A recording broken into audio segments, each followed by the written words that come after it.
If you want to set up eSIM on the Poco F8 Ultra, start by opening Settings.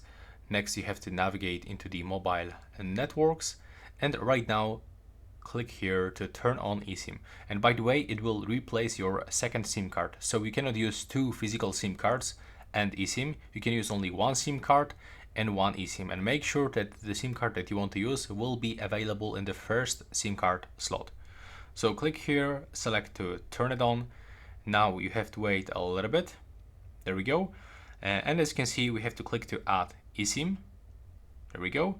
And we've got two options. Two options. The first one, we can scan the QR code that you receive from your carrier. But if you didn't receive the QR code, for example, you received that date from email and you got the code, you have to select this one to add manually instead. And right now, you have to use the activation code, and you have to input this code over here. It should look like this. After you input your code properly, you have to click OK.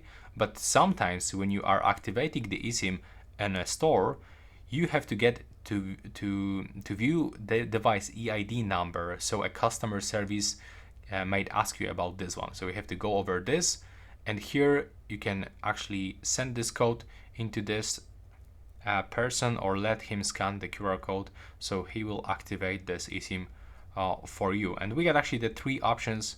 Of course, you can also transfer eSIM from your old device, or for example, you can discover eSIM, so it's gonna request carrier services.